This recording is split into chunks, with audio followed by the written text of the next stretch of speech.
Hi everyone, मैं सभी divine souls का वेलकम करती हूँ मेरे इस यूट्यूब चैनल पर जिसका नाम है ट्विन फ्लेम डीवा। अगर आप नए हैं मेरे चैनल पर और एक रियल ट्विन फ्लेम है तो लेवल 1 एंड लेवल 2 का कंप्लीट इनर वर्क मैंने मेरे चैनल पर शेयर किया हुआ है, जो आपको स्टेप बाय स्टेप आप गाइडेंस को फॉलो करके उस इनर वर्क को अपना करना शुरू कर सकते हैं। और अगर आपका कोई पर्सनल सवाल है, चाहे इनर वर्क से रिलेटेड हो या फिर twin flame journey, twin flame connection से रिलेटेड, तो उसके आंसर्स आपको सिर्फ जो पर्सनल काउंसलिंग सेशन होता है उसी में दिया जाता है। और काउंसलिंग सेशन के वक्त जो आपको गाइडलाइंस फॉलो करनी होती है और कैसे आप उसे बुक कर सकते हो, उसकी डिटेल के लिए मैंने एक वीडियो का लिंक डिस्क्रिप्शन बॉक्स में ऐड किया हुआ है, आप वहाँ से चेक कर सकते हैं।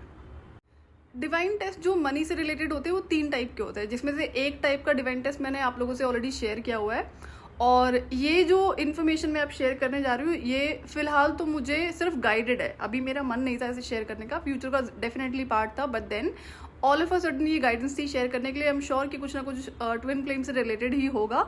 एक और है जो चैनलिंग काफ़ी टाइम से हो रही है, काफ़ी मैंने उसे आई थिंक एक बार वीडियो अपलोड करा था फिर डिलीट कर दिया, तो मैं उसे भी जल्दी शेयर करूँगी। एंड ये चीज़ें इंटरकनेक्टेड हैं सो दैट जो रियल ट्विन फ्लेम्स उन्हें पता होनी चाहिए चीज़ें। सो डिवाइन टेस्ट होते हैं या होंगे, इसके बारे में मुझे जो पहली बार पता चलता है वो 2018 में आई थिंक पता चला था, जहाँ पर मुझे कार्मिक ट्विन फ्लेम जैसा एक सिमिलर काइंड ऑफ पर्सन एक नई कंपनी में मिलता तो क्या डिवाइन प्लान के अकॉर्डिंग वो लोग असाइन किए गए थे। तो जहाँ पर मैं डिवाइन से आर्ग्यू कर रही थी कि आपको भरोसा नहीं है मुझ पर, आई वॉज इवन क्राइंग, तो वहाँ पर बताया जाता है कि ये डिवाइन टेस्ट था और जो कार्मिक ट्विन फ्लेम का भी हुआ था और वो फेल हो गया and I have clear that. तो वहाँ से मुझे पता चलता है कि ये डिवाइन टेस्ट था।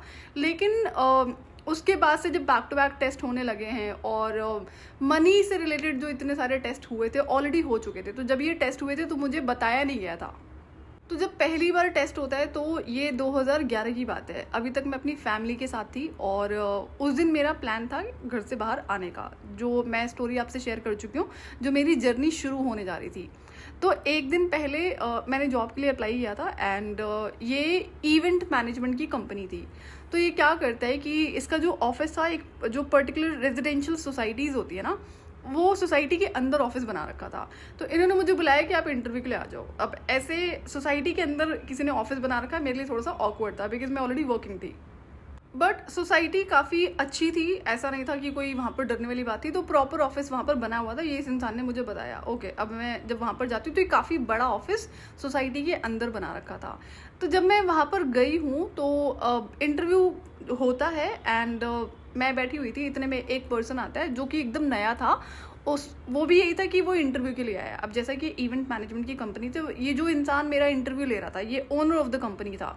तो ये क्या करता है, उस इंसान को उसका रेज्यूमे लेता है कि हाँ ठीक है मेरी आपसे बात हो गई, आपका सिलेक्शन हो गया है, और उसे 50,000 की जो नोट की गड्डी होती है वो पकड़ाता है, ये कल से ना आप अपना काम शुरू कर लो। तो वो इंसान क्या करता है कि वो पैसे लेकर चला जाता है कि हाँ ठीक है मैं आपसे कोऑर्डिनेट कर लूँगा। तो अब मेरे लिए थोड़ा सा ये वियर्ड था कि एक इंसान आया है अभी इंटरव्यू में और ये इसे जानता नहीं है एंड बहुत सारे सवाल जवाब भी नहीं हुए। इसने बोला कि मेरी फ़ोन पे आपसे बात हो गई थी और आपका सिलेक्शन हो गया है एंड ये पैसे आप लो और अब जाओ, कल से अपना काम शुरू कर लेना। तो मेरे लिए ये वियर्ड लगा।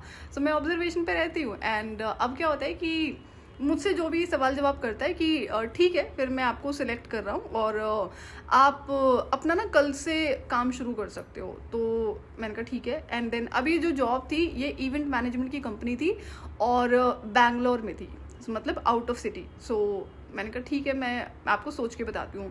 तो यहाँ पर क्या था कि शिफ्ट करना था, तो मैं ऑलरेडी अपना प्लान कर चुकी थी कि मुझे घर से बाहर जाना है और अपना जॉब करना है एंड देन अपना करियर पे काम करना है, बट सिटी चेंज करने का कोई प्लान नहीं था मेरा। क्यों? क्योंकि अभी तो मैं पहली बार घर से बाहर जाकर रहने का प्लान कर रही थी। All of a sudden city change करना वो बहुत ज़्यादा हो जाता मेरे लिए, तो मैंने कहा ये नहीं करूँगी मैं। सो अब यहाँ पर क्या होता है, जैसे ही मैं अपने घर पहुँचती हूँ तो ये मुझे कॉल करता है कि आप अपना बैग वगैरह पैक कर लो, मैंने आपकी टिकट्स वगैरह बुक कर दी हैं, फ्लाइट टिकट्स, कल मॉर्निंग में आपकी फ़्लाइट है बैंगलोर के लिए। तो मैंने इस ओनर को कॉन्फर्मेशन नहीं दी थी कि मैं इसे ज्वाइन करने वाली, मैंने कहा मैं आपको बताती हूँ कल। क्यों? क्योंकि इसमें आउट ऑफ सिटी का प्लान था। तो अब जब ये मुझे कॉल करता है तो ये सीधे बोलता है कि मैंने आपकी फ़्लाइट टिकट्स बुक कर दी, आप अपने बैग पैक कर लो। तो मैंने कहा आपने फ़्लाइट टिकट्स बिना पूछे कैसे बुक कर दी? इसने जो मुझे सैलरी कंफर्म करी थी कि 50,000 सैलरी होगी, इसमें अकोमोडेशन आपको प्रोवाइड करेंगे, फूड आपको प्रोवाइड करेंगे, जो बैंगलोर में जहाँ पर ये जॉब थी। एंड नाउ अब क्या होता है कि जब ये बोलने लगे नहीं मैंने तो आपका सिलेक्शन कर दिया है, हमें बहुत अर्जेंट रिक्वायरमेंट है, आपको जाना पड़ेगा। तो मैंने कहा सर जाना पड़ेगा क्या होता है? मैंने आपको कोई कन्फर्मेशन नहीं दिया और आपने बिना पूछे मुझसे टिकट्स बुक कर दिए हैं। कहता है आपने देखा नहीं कैसे मैंने उस इंसान को 50,000 रुपये दिए थे आप ही के सामने, वो भी तो पहली बार आया था, मैं उसे कोई जानता थोड़ी था, और वो तो शुरू कर दिया उसने काम, तो आपको क्यों प्रॉब्लम है। तो इंट्यूशन यहाँ पर ऑलरेडी हो रही थी मुझे कि यहाँ पे कुछ चीज़ें फिशी हैं, इट्स नॉट राइट, कुछ गड़बड़ है यहाँ पे। तो अब जिस हिसाब से ये बंदा मुझे फोर्स करने लगा कि नहीं आपको जाना पड़ेगा बिकॉज मैंने टिकट्स बुक कर दिया है, हमारा लॉस हो जाएगा, और आपको एक बंदा है जो यहाँ से और जा रहा है जो आपको हेल्प करेगा वहाँ पे अकोमोडेट करवाने में। तो मैंने इसे यही बोला कि सर अभी तो मैं घर पहुंची हूँ, मुझे अपने घर पर बात करनी है एंड उसके बाद ही मैं आपको कुछ कंफर्म कर पाऊंगी। तो अब मैंने इसे कुछ टाइम दिया कि आप मुझे कॉल करना 2 घंटे के बाद में। तो मुझे घर में डिस्कशन करने ही नहीं थे क्योंकि मुझे आउट ऑफ सिटी जाना ही नहीं था। तो फिर 2 घंटे के बाद में ये मुझे फिर से कॉल करता है कि मुझे लगता है ये आप ना हम पे डाउट कर रहे हो शायद, और आपने देखा नहीं मैंने उस इंसान को पैसे दिए। तो बार बार नहीं ये उसी चीज़ को रिपीट करा था। सो आई ऑलरेडी न्यू कि दिस वॉज प्लांटेड। तो कॉल कर मैं गई थी ना इंटरव्यू में, तो इसे पता है एक फीमेल आ रही है और किस तरह से लोग सिनेरियोस क्रिएट करते हैं। क्यों? क्योंकि इंसान को जो 3D आंखों से दिखाई पड़ता है उस पर वो बिलीव कर लेता है। तो जब 2 घंटे के बाद ये कॉल करता है तो मैंने कहा सर नहीं अभी मैंने बात नहीं करी, थोड़ा सा टाइम लगेगा, पेरेंट्स घर पे है नहीं, और पेरेंट्स जनरली घर पे नहीं थे, बट स्टिल मैंने इसको बोला कि आप मुझे इवनिंग में कॉल करना। तो अब ये फिर मुझे बैक टू बैक कॉल करता है। तो मैंने इसे मना करा, मैंने एक सर का एक काम करो कि आप कैंसिल कर दो, किसी और को हायर कर लो, मैं नहीं करूँगी ये जॉब। तो कहता नहीं हमारा बहुत नुकसान हो जाएगा, फ्लाइट टिकट्स बुक कर दिए, वहाँ पर भी आपके अरेंजमेंट्स हो चुके हैं। मैंने कहा सर ये तो आपकी प्रॉब्लम है, बिना पूछे आपने ये चीज़ें करी है, तो इसमें मैं तो रिस्पॉन्सिबल नहीं हूँ। तो बड़ा जैसे फोर्स नहीं करना कहते हैं इस तरह से करने लगा। And then I was like, फिर मैं से थोड़ा रूड होकर बोलती हूँ कि सर आप कॉल मत करना, मैं इंटरेस्टेड नहीं हूँ जॉब में। तो इसको फिर जब मैंने रूड होकर बोला फिर इसका कॉल आना बंद हो जाता है। एंड नाउ देन अब उसी दिन मुझे मेरे घर से बाहर आना था, मुझे अपना जो प्लान था मेरा घर से बाहर आकर रहने का। तो अब मैं अपनी फ्रेंड के साथ में रहती हूँ कुछ टाइम पर। मुझे था कि मैं जॉब्स देख लूँ, जॉब्स कोई बहुत बड़ी बात नहीं है, और मुझे कौन सा लाखों रुपए की जॉब करनी थी, मैं ऑलरेडी बहुत जो बेसिक होता उसी पर जॉब कर रही थी। तो मैं उतनी ही एक्सपेक्टेशन लगा कर बैठी थी। एंड देन आई डिसाइडेड कि जिस हिसाब की सैलरी होगी उस हिसाब का मुझे जो घर है वो बाय करना पड़ेगा रेंट पे। तो अब मैं अपनी फ्रेंड के साथ में रहती हूँ कुछ 1 हफ्ते, एंड देन मेरी जॉब लग जाती है। फिर उसके बाद में जो भी चीज़ें होती है वो चीज़ें मैं आप लोगों से शेयर कर चुकी हूँ जो स्टोरी में। फिर दोबारा डिवाइन टेस्ट शुरू हो जाते हैं 2013 में। 2013 के मिड से या फिर एकदम एंड से ये चीज़ें शुरू होती हैं, जहाँ पर मैंने खुद को बिजी रखने के लिए इन चीज़ों में और ट्राई करना शुरू करा, जबकि मैं फ्रीलांसिंग काम ऑलरेडी अपना कर रही थी। जहाँ पर मैं कार्मिक ट्विन फ्लेम से मिलती हूँ, फुल टाइम जॉब में थी मैं, बट साथ के साथ मैं क्या करती हूँ कि कुछ ना कुछ चीज़ों में मैं खुद को बिजी रखती हूँ। क्यों? क्योंकि ये जो 24/7 थॉट्स चलते थे एंड देन अब मैं इसे देख नहीं पाती, तो मुझे प्रॉब्लम बहुत ज़्यादा होती थी। सो आई थॉट कि क्यों ना खुद को बिजी रखा जाए। तो अब क्रिएटिविटी में बिजी थी मैं, लेकिन साथ के साथ मैं अपना काम पर भी फोकस कर रही थी। एंड देन जो करियर पे फोकस रहता ही था, फिर मैं डिसाइड करती हूँ एक एक्सपेरिमेंट को करने का, जो था मॉडलिंग इंडस्ट्री में। अब मॉडलिंग में कोई शौक नहीं था, हाँ फोटोग्राफी का बहुत मुझे शौक है कि फ़ोटोज़ क्लिक करना बहुत पसंद है, एंड सिमिलर हैबिट मेरे डिवाइन मैस्कुलिन में भी बहुत है। तो अब मुझे था ठीक है मैं खुद को बिजी रख लूँगी। एंड अब ये जैसा कि एक्सपेरिमेंट था, क्यों? क्योंकि मैंने इस इंडस्ट्री के बारे में बहुत कुछ सुना हुआ था। तो एविएशन में जाने से पहले भी बहुत सारी बातें होती थी एविएशन के बारे में, उसमें काफ़ी ज़्यादा रूमर्स होते थे और सच्चाई बहुत कम होती थी। तो जब मैं वहाँ पर एंटर करती हूँ तो रियलिटी कुछ और थी। तो ये भी एक सवाल था कि लेट्स चेक कि रियलिटी क्या है जो लोग इस इंडस्ट्री के बारे में इतनी बातें करते हैं। अब ये एक्सपेरिमेंट ही था एंड मैंने ऑनलाइन अप्लाई करा। मेरा पहले प्रोजेक्ट में जो सिलेक्शन होता है, जहाँ पर मैंने कोई पोर्टफोलियो नहीं क्रिएट करा था जैसे कि लोग करते हैं मॉडलिंग के लिए, पोर्टफोलियो इस बार क्रिएट करते हैं, वो नहीं करा था मैंने। तो इसने क्या करा कि मुझसे मेरी पिक्चर्स मांगी एंड मैंने वो शेयर कर दी। इसने बोला कि आप ओके हो इस पर्टिकुलर शूट के लिए, कोई दिक्कत नहीं है।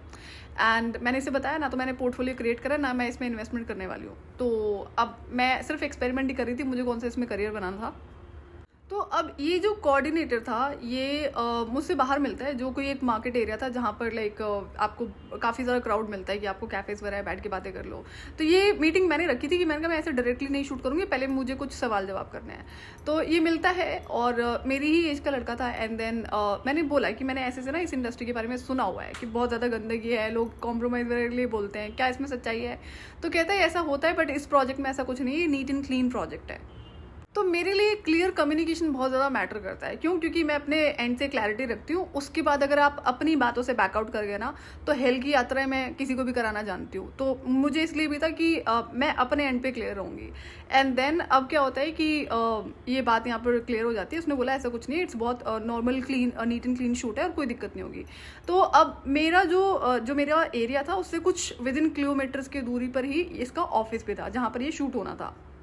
सो जब मैं जाती हूँ पर्टिकुलर शूट के लिए तो डायरेक्टली शूट के लिए बुलाया था एंड देन अब यहाँ पर जो भी मुझे खाने पीने की चीज़ें सर्व होती हैं, I was just sitting and थोड़ा सा मैं नर्वस ज़रूर थी। क्यों? क्योंकि थोड़ा सा पहले बुलाया गया था मुझे एंड उसने बोला कि अभी ऑफिस में स्टाफ आना है, सो आप थोड़ा पहले आ जाओगे तो जो पोर्टफोलियोज है मैं आपको वो दिखा दूंगा। मैंने कहा ठीक है, जाते हैं। तो अब जैसे मैं गई तो उसने मुझे पोर्टफोलियोज दिए हैं देखने के लिए, और ये बहुत प्रोफेशनल मॉडल्स के पोर्टफोलियोज इनके पास आए हुए थे जो ऑलरेडी काफ़ी टीवी एड्स वगैरह में आते रहते हैं। सो अब मैं उसको देख रही थी एंड देन थोड़े टाइम के बाद में वहाँ पर वो शूट शुरू हो जाता है। यहाँ पर एक फीमेल मुझे दी हुई थी जो मेकअप एंड जो हेयर्स वगैरह के लिए टेक केयर कर रही थी। बट देन अब क्या होता है कि जैसे ही शूट शुरू होता है तो ये ना हैवी अनारकलीज थे, मतलब एक एक सूट का तो जो भाई वेट रहा होगा 20 किलो से कम नहीं रहा होगा। तो मुझे बहुत ज़्यादा दिक्कत हो रही थी इनको खुद से चेंज करने में। तो इसमें 40 तो अनारकली सूट से जिनका शूट सेम डे होना था, प्लस में 20 प्लस में जो वेस्टर्न वन पीस ड्रेसेस होती हैं वो थी। अभी एक ही दिन में सारा शूट होना था तो जल्दी जल्दी चेंज करना था एंड आई वाज लाइक ये ना तो मुझसे पहना जा रहा है कि ना मुझसे उतारा जा रहा है जितने हैवी अनारकली सूट से। तो अभी ये लड़का क्या करे, जिसने जो मेरा कोऑर्डिनेटर था, ये बार बार ना डोर को नॉक करने की कोशिश करता कि जल्दी जल्दी या फिर मुझे कुछ काम है। तो आई रियलाइज़ कि ये जानबूझ कर रहा है। तो ये जैसे कि बार बार नॉक कर रहा था डोर को, तो मुझे गुस्सा आना शुरू हो गया कि आई रियलाइज कि जानबूझ कर रहा है। तो इसको थोड़ा सा मैं रूड होकर बोलती हूँ कि इसमें ना टाइम लगेगा and why are you knocking the door again and again.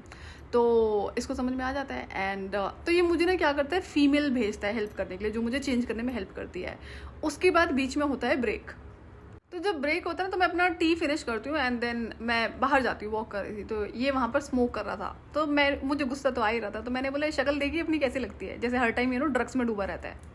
तो जैसे ही मैंने इसे ये बोला कि हमेशा ऐसा लगता है जैसे ड्रग्स में डूबा रहता है, तो वो ये भाग जाता वहाँ से। जो सिगरेट ये पी रहा था उसको भी तोड़ कर फेंकता है और भागता है तुरंत बिना रिप्लाई करे।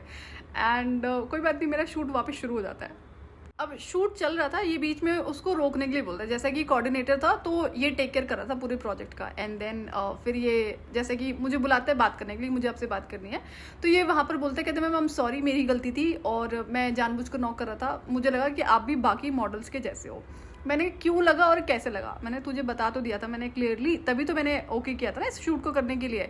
तो कहता है सॉरी मेरी गलती है। मैंने कहा कैसे भाई, कैसे, बताने के बावजूद भी तुझे ऐसे क्यों लगा? तो फिर इसके पास जवाब नहीं था क्योंकि मैं अड़ गई। मैंने कहा जब तुझे मैंने क्लियरली बता दिया कि नीट एंड क्लीन प्रोजेक्ट चलेगा एंड मेरा पहला शूट है and I am not into all these shit. तो कहता है, फिर वो सर झुका के खड़ा रहा, सॉरी बोलता रहा। तो मैं खुद को फिर शांत करती हूँ। देन फिर वो बोलता है कि जो आपने बोला ना ड्रग्स के बारे में, वो एक्चुअली में 24/7 ड्रग्स के नशे में रहता है। और फिर वो अपनी स्टोरी बताने लगा कि वो कॉलेज के स्टडीज़ के लिए गया था चंडीगढ़, जहाँ से उसे इस ड्रग्स के नशे की आदत लगती है। वहाँ पर जो इनके इन्हीं की एज के जो बच्चे होते थे, ये वहाँ पर हॉस्टल में रहता था, तो वो बुली करते थे और फोर्सफुली इन चीज़ों में करवाते थे ये चीज़ें। तो फिर वहाँ पर मैं शांत होती हूँ और फिर इसको सुनती हूँ जो भी इसने चीज़ें शेयर करी हैं। फिर इससे मेरी बात होनी शुरू होती है एंड देन ये क्या करता है कि फिर अपनी स्टोरी बताता है कैसे गर्लफ्रेंड ने इसकी किसी और से शादी कर ली, सॉर्ट ऑफ चीटिंग ही थी। तो ये यहाँ से और ज़्यादा नशे में डूबता चला गया। तो मैं इसको समझाती हूँ, मैंने भाई ये तो चॉइस ही होती है ना, ये तो बहाना हो गया नशे करने का। लड़के स्ट्रॉन्ग भी तो होते हैं, क्या अकेला थोड़ी है जिसका ब्रेकअप हुआ है तू जाके नशे में डूब गया।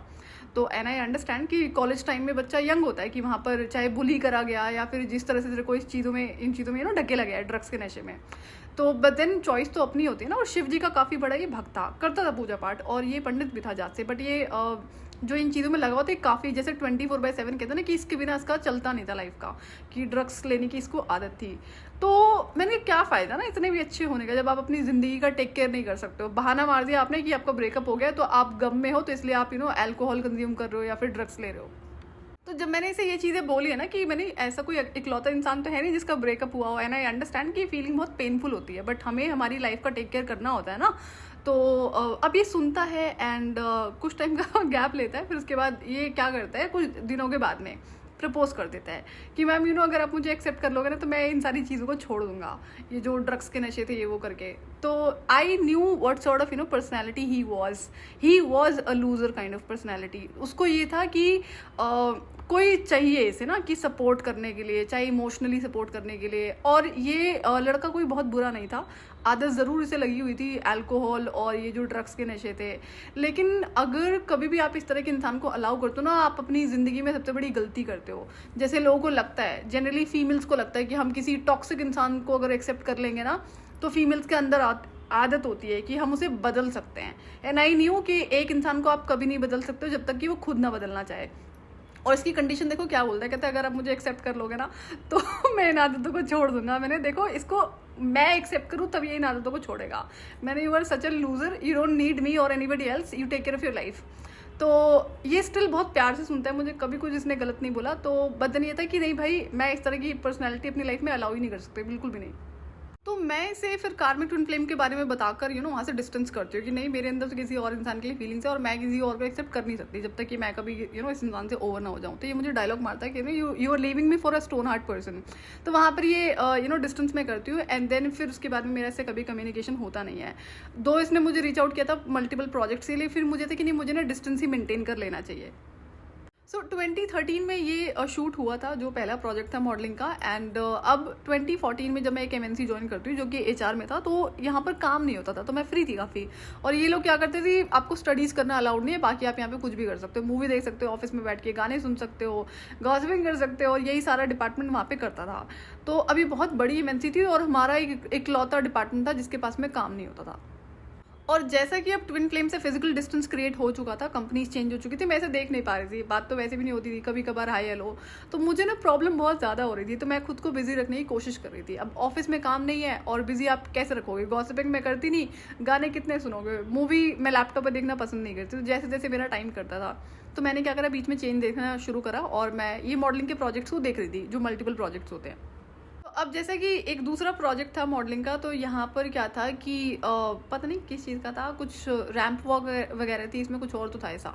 तो बड़ा प्रोजेक्ट था ये। तो यहाँ पर ये जो कोऑर्डिनेटर था, इसकी एज थी अप्रॉक्स 50 ईयर्स की, तो एजड इंसान था। अब ये मुझे मिलने के लिए बुलाता, again it was in cafe, okay, बात हो रही है एंड बात करी। तो अब जैसा कि इंसान के दिमाग में क्या चल रहा है, क्या उसकी नीयत है, पता होता है मुझे।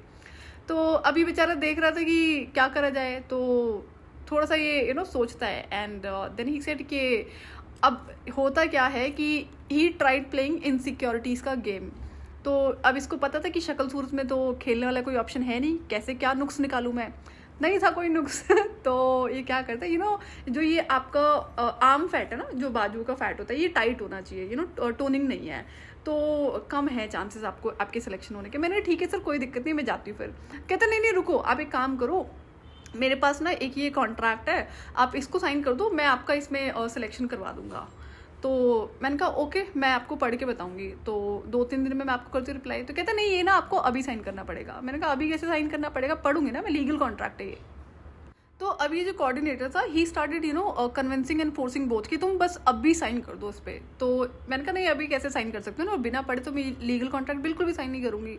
तो मैंने कहा अच्छा, इसमें लिखा क्या है, आप मुझे बताओ। मैंने पढ़ना तो आपको भी आता, मुझे भी आता, बट आप बता दो। काफ़ी लंबा चौड़ा 3-4 पेजेस का ये कॉन्ट्रैक्ट था। तो इसमें ये बोलता है कि इसमें ये लिखा हुआ है कि हम आपको प्रोजेक्ट दिलवाएंगे, बट अगर आप इस कॉन्ट्रैक्ट को साइन कर देते हो तो आपको जहाँ पर भी भेजा जाएगा जो भी काम करने के लिए, वो आपको करना पड़ेगा, आप बैकआउट नहीं कर सकते हो। तो ये जिस वक्त आप इसको साइन कर दोगे, फिर आप बाउंड हो जाते हो हमारे साथ काम करने के लिए। तो मैंने कहा ठीक है, thank you so much, I am not interested in working with you. अब वो बड़ा शॉक होकर मुझे देख देता है कि क्या बोल गई। तो वो बोला पहले तो शॉक होते हुए कि क्या हुआ, आप क्यों मना कर रहे हो। मैंने कहा मुझे काम ही नहीं करना आपके साथ में। तो कहता है रीज़न तो बताओ। मैंने कहा नहीं करना, बात खत्म हो गई बात। तो मैं वहाँ से चली आती हूँ। एंड नाउ अब इसके बाद क्या होता है कि अब मुझे याद नहीं है, मैंने बैक टू बैक अप्लाई कर दिया था कई जगह पर, और मुझे ये सारे ऑफर्स आने लगते हैं, but I was flooded with all these options. Modelling industry में चाहे जो ये ई कॉमर्स साइट्स होती हैं, इसमें साउथ की मूवीज़ थी, रैंप वॉक्स थी। So but then what I realise कि जैसा कि जो गंदगी सुनी हुई थी ना इस इंडस्ट्री के बारे में, तो कुछ प्रोजेक्ट्स में लोग अपफ्रंटली बोलते हैं कि ये इसमें करना पड़ता है और अगर आप अग्री करते हो तो ये करना पड़ेगा। मैंने कहा okay, and now I said no, I am not interested. तो अब इसमें क्या होता है, सम पीपल ट्राइड कन्विंसिंग। तो जहाँ पर भी चीज़ें गलत होती, तो ये था कि फ़ोन पे ही बात हो रही थी, इन्होंने पिक्चर्स मांगी, मैंने पिक्चर शेयर कर दी, उन्हीं की बेसिस पे दे सेड कि yes we can hire you for this particular shoot. तो बट ये बता दिया कि यहाँ पर ये चीज़ें होती हैं, तो मैंने मना कर दिया। ओके, नाउ अब क्या होता है कि एक इसमें मुझे शूट था जो कि किसी क्लब के लिए इसको फोटो शूट चाहिए था, और ये इंटरनेशनल क्लब था, यहाँ का नहीं था। तो कोई लेडी थी जो कोऑर्डिनेटर थी, जिसने डायरेक्टली मेरा कॉन्वर्सेशन शुरू करवाया उस पर्टिकुलर ओनर से, जो क्लब का ओनर था। तो उसने बताया ये पर्टिकुलर ड्रेसेस हैं जिसका शूट मुझे करवाना है, and I can pay you this much. तो उसने कुछ 2 से 2.5 लाख रुपए बोले थे उस प्रोजेक्ट के, और वो एक ही बार शूट होना था। तो मैंने कहा नहीं ये बहुत वियर्ड ड्रेस है, मैं तो नहीं करूँगी इसे, आई डिनाइड। तो ही स्टार्टेड कन्विंसिंग कि I can pay you this much. अब ये करते करते ना, ये चेप होना जिसको नहीं बोलते हैं, व्हाट्सएप पे ही बातें हो रही थी। तो इसने मुझे लास्ट कहता है कि max I can pay you 10 lakh rupees for this shoot, इससे ज़्यादा मैं नहीं पे कर पाऊंगा। नाउ आई वॉज वंडरिंग कि इसे लड़कियाँ नहीं मिल रही है या फिर कुछ और गड़बड़ है। तो फिर अब इसके बाद क्या होता है, जब ये 10 लाख पे रुकता है ये बंदा, तो उसको मैं मना करती हूँ कि नहीं मुझे नहीं करना है। देन ही सेड कि मुझे कोई रिकमेंड कर दोगे आप फीमेल। तो नाउ जब मैंने इस शूट को करा है, तो ये जो एविएशन इंडस्ट्री थी इसमें, अब इस शूट से तो मैंने फोटो अपनी पिक्चर पोस्ट कर दी थी सोशल मीडिया पे, तो वहाँ से अल्लाह मच गया भाई मॉडलिंग का, she has done modelling now. तो अब क्या होता है कि कई सारे लोग ना आउट ऑफ जेलिसी बात करना बंद कर देते हैं। मैंने कहा ओके अच्छी बात है, ऐसे कनेक्शन खत्म हो जाएगा, but they were not ready to break the connection. खुद से रीच आउट भी करना है ताकि कुछ और अच्छा। अब जब ये रीच आउट करते तो दे सेड कि क्या तुम हमारी हेल्प कर सकती हो हमें मॉडलिंग के प्रोजेक्ट दिलाने में। इसमें जो मेरी एज की लड़कियां थी और जो मुझसे थोड़ी बड़ी थी, और इसमें लड़कों ने भी ये बोलना शुरू करा जो हमारे डिपार्टमेंट के, कि तुम्हें मिल रही है, हमें तो मिलती नहीं चीज़ें। सो अब मैं क्वेश्चन कर रही थी कि मैंने कहा यार मुझे करना नहीं है, तो मेरे पास इतने सारे ऑप्शंस हैं, इन लोगों को ऑप्शंस मिल नहीं रहे हैं। अब मैं अगर रिकमेंड कर भी दूँ, तो अब ये जितने लोग मुझे रीच आउट करते थे ना कि मेरी हेल्प कर दो ये प्रोजेक्ट्स को दिलाने में, लड़के और लड़कियां, इनमें से कुछ ऐसे भी थे जो हर तरह के गलत काम करेंगे और उसके बाद में इमेज मेंटेन करेंगे कि ये तो कोई बहुत अच्छा काम कर रहे हैं, बड़ी अच्छी इनकी अमेजिंग लाइफ है, और फिर शो ऑफ करना। तो मैं एक बार सोचती हूँ कि मुझे ये रिकमेंडेशन नहीं करनी चाहिए, ना तो किसी अच्छे इंसान को, ना ही किसी गलत इंसान को।